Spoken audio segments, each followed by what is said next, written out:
ആദ്യം തൊട്ടേ പ്രതിപക്ഷം പറയുന്നൊരു കാര്യമുണ്ട്, ഖജനാവ് ഈ പൂച്ച പറ്റി കിടക്കുകയാണ്, ഇപ്പോൾ അടച്ചുപൂട്ടും. എത്ര പ്രാവശ്യം അടച്ചുപൂട്ടി എന്ന് പറഞ്ഞു? ഞാനൊരു സന്തോഷത്തോടെ കാര്യം പറയട്ടെ, പത്രക്കാർക്കുൾപ്പെടെ, അതായത് മീഡിയയ്ക്കുൾപ്പെടെ മുഴുവൻ ഇതുവരെയുള്ളതിൽ ഏറ്റവും കൂടുതൽ അവരുടെ പഴയ കടവും കുടിശ്ശികയും എത്രയോ വർഷങ്ങളായിട്ടുള്ളത് കൊടുത്തു തീർത്തത് ഞങ്ങളാണ്. വളരെ ഇനി അത് മൊത്തം കൊടുത്തു തീർക്കുന്നില്ല, എക്സ്ട്രാ പണം കൊടുത്തു. കാരണം എന്താ, ഞങ്ങളെ അനുകൂലിക്കുന്നവർ വിമർശിക്കുന്നവരുണ്ടാവും മീഡിയയിൽ. ഇന്ത്യയിലെ മറ്റ് സംസ്ഥാനങ്ങളിൽ മീഡിയ പ്രവർത്തനം പലപ്പോഴും നിരുത്സാഹപ്പെടുത്തുകയോ കേസെടുക്കുകയോ ചെയ്യുന്നുണ്ട്. പക്ഷേ ഇവിടെ ഈ മീഡിയ അനുകൂലിക്കുന്നവരും എതിർക്കുന്നവരും ഉൾപ്പെടെയുള്ള ആളുകളുടെ ജനാധിപത്യത്തിൽ വേണം. പ്രതിപക്ഷം നമ്മളെ വിമർശിക്കും, നമ്മൾ പ്രതിപക്ഷത്തെ വിമർശിക്കും രാഷ്ട്രീയമായി, ഇതെല്ലാം ഉണ്ടാവും. പത്രങ്ങൾ അതുപോലെ ചെയ്യും. അതുകൊണ്ട് അവരെ ദുർബലപ്പെടുത്താൻ പാടില്ല. അതുകൊണ്ട് മീഡിയയ്ക്ക് കൊടുക്കാനുള്ള പിന്നെ എല്ലാ മീഡിയയ്ക്കും കൊടുക്കാനുള്ള പണം ഉൾപ്പെടെ വലിയൊരു തുക സർക്കാരിൽ നിന്ന് തന്നെയാണ് അവരുടെ വരുമാനത്തിൽ വരുന്നത്. കാരണം പരസ്യങ്ങളും മറ്റുമൊക്കെയാണ് PRD വഴി അതെല്ലാം കൊടുക്കുകയാണ്. ഇങ്ങനെ ഓരോ മേഖലയിലും ഇങ്ങനെ കൊടുക്കുന്നു എന്നുള്ളത് വലിയ ഉത്തരവാദിത്വമാണ്.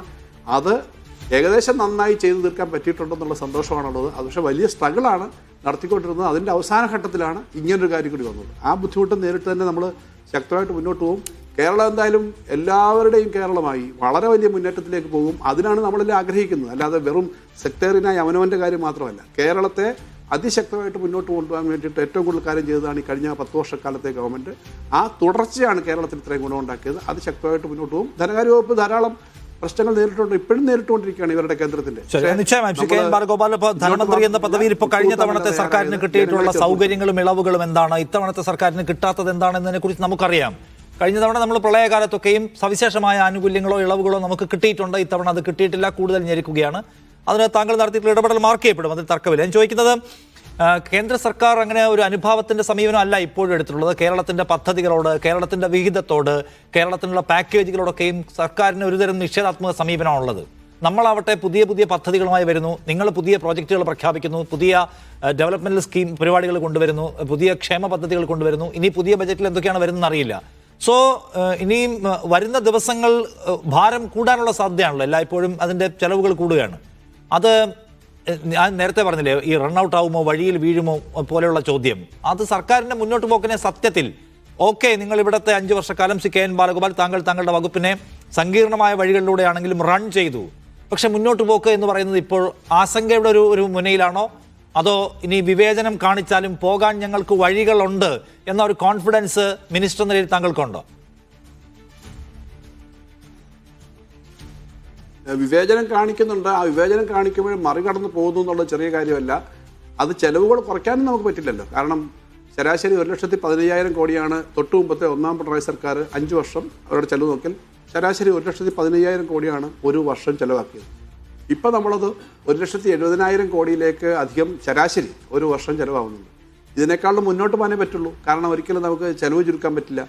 അതിന് നല്ല കോൺഫിഡൻസോട് കൂടി പോകാൻ പറ്റും. നമ്മൾ ഇപ്പോൾ തുടങ്ങിയിട്ടുള്ള അടിസ്ഥാന സൗകര്യ കാര്യങ്ങളിലുള്ള വികസനം കൂടുതൽ എക്കണോമി ചലിപ്പിക്കും, കൂടുതൽ ജോലി സാധ്യത വരും, കൂടുതൽ ചലനാത്മകമാകും. പക്ഷെ ഒരു കാര്യമുണ്ട്, നമുക്ക് ഒരു വർഷം ശരാശരി 50,000 കോടിയെങ്കിലും കിട്ടേണ്ടത് കുറഞ്ഞു പോയിട്ടുണ്ട്. എന്ന് പറഞ്ഞാൽ 2.5 ലക്ഷം കോടി. അത്രയും പണം വരികയാണെങ്കിൽ എത്രയോ കൂടുതൽ കാര്യങ്ങൾ ചെയ്യാൻ പറ്റുമായിരുന്നു. പക്ഷെ നേരത്തെ ഉള്ള ശരാശരിയുടെ അതിൽ നിന്ന് ഒട്ടും പുറകോട്ട് പോകാതെ കൂടുതൽ മുന്നോട്ട് വരുന്ന കാര്യങ്ങൾ നമ്മൾ ചെയ്തിട്ടുണ്ട്. ഈ ഘട്ടത്തിലാണല്ലോ നമ്മൾ എത്രയോ പുതിയ മേഖലകളിൽ വികസന കാര്യം വന്നത്. അത് ക്ഷേമ പദ്ധതികൾ മാത്രമല്ല, നമ്മുടെ റെയിൽവേയുടെ അല്ലെങ്കിൽ നമ്മുടെ മെട്രോ പോലുള്ള കാര്യങ്ങളിൽ, നമ്മുടെ തുറമുഖത്തിൻ്റെ കാര്യത്തിൽ, നാഷണൽ ഹൈവേയുടെ വികസനത്തിൻ്റെ കാര്യത്തിൽ 3 പ്രധാനപ്പെട്ട ഹൈവേകൾ കേരളത്തിൽ തെക്ക് വടക്ക് ഈ സമയത്ത് ഡെവലപ്പ് ചെയ്തു. നമ്മുടെ തീരദേശ റോഡിൻ്റെ പണി നടക്കുന്നു, NH വളരെ വേഗത്തിൽ നടക്കുന്നു, മലയോരപ്പാത വന്നു. വളരെ പെട്ടെന്ന് തന്നെ ഈ കാര്യങ്ങൾ നടത്തിയെടുക്കാൻ പറ്റിയത് നമ്മൾ നിശ്ചയദാർഢ്യത്തോടുകൂടി ചെയ്തതുകൊണ്ട്.